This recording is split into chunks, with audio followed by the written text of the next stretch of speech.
Kādam jābūt labam Saeimas deputāta kandidātam. pārliecinātam par sevi. Pārliecinātam par to, ko viņš zina, ko viņš nezina, ko viņš grib, ko viņš negrib. Par to viss kārtībā.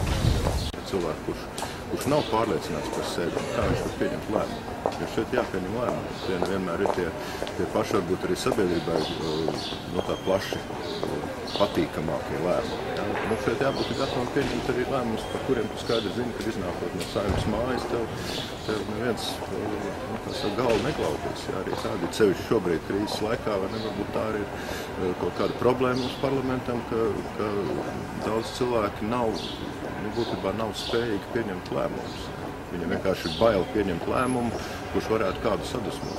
Ikvienam cilvēkam jābūt vai saimā, vai ārpus saimas, vai, es nezinu, par sētnieku, vai žurnālistu, vai vienalga, kas strādāt, jābūt godīgam, jābūt saticīgam, jābūt komunikablam, tas jau viss ir vajag. Vai jums šķiet, kādai vajadzētu būt reputācijai? Šis jautājums jau uzprasās uz konkrētu atbildes. Jūs mēģināt pateikt priekšā. Jā, jūs mēģināt pateikt priekšā.